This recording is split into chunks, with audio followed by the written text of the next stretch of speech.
ছাত্র জনতার অভ্যুত্থানে শেখ হাসিনা সরকারের পতনের এক মাসের মাথায় এবার পদত্যাগ করল কাজী হাবিবুল আউয়ালের নেতৃত্বাধীন নির্বাচন কমিশন।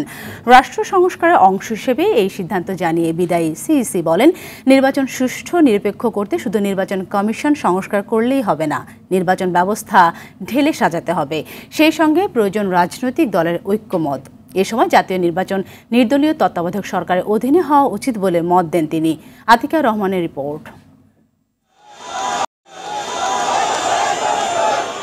গত ৫ আগস্ট ছাত্র জনতার গণ অভ্যুত্থান, আওয়ামী লীগ সরকারের পতন এবং অন্তর্বর্তীকালীন সরকারের দায়িত্ব নেওয়ার পর থেকেই আলোচনায় উঠে আসে কাজী হাবিবুল আউয়ালের নেতৃত্বে নির্বাচন কমিশনের পদত্যাগের বিষয়টি।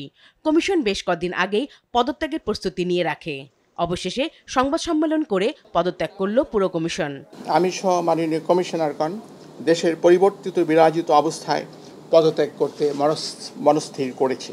বিদায়ী প্রধান নির্বাচন কমিশনার বলেন, তারা সব দলের অংশগ্রহণে নির্বাচন করতে চাইলেও একপক্ষীয় নির্বাচন হয়েছে।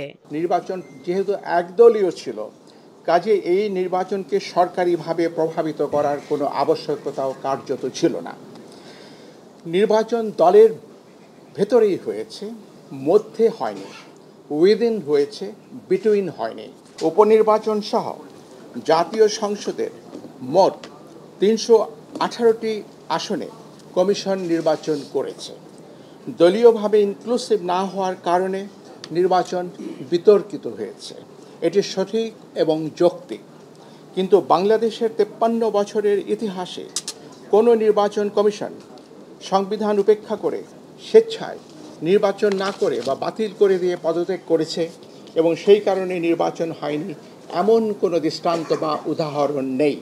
সরকার বারবার বলছেন, ব্যাপক সংস্কারের মাধ্যমে নির্বাচন ব্যবস্থাকে ঢেলে সাজাতে হবে।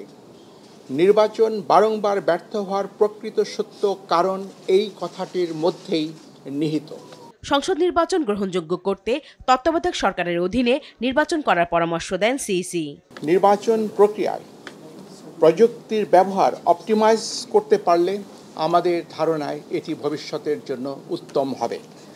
অধিকন্তু প্রতিটি সাধারণ নির্বাচন নির্দলীয় তত্ত্বাবধায়ক সরকারের অধীনে অনুষ্ঠিত হলে উদ্দেশ্য অর্জন আরও সুনিশ্চিত হতে পারে। সংবাদ সম্মেলনে আসেননি কমিশনার আনিসুর রহমান ও রাশিদা সুলতানা। এর আগে সকাল ১১টা থেকে ১১:৩০ পর্যন্ত নির্বাচন কমিশনের বিভিন্ন বিভাগের কর্মকর্তাদের সঙ্গে সংক্ষিপ্ত বৈঠক করে বিদায় নেন কমিশন। ২০২২ সালের ২৬ ফেব্রুয়ারি কাজী হাবিবুল আউয়াল কমিশন দায়িত্ব নেয়। তাদের অধীনে দ্বাদশ সংসদ নির্বাচন অনুষ্ঠিত হয়। আতিকা রহমান, RTV, ঢাকা।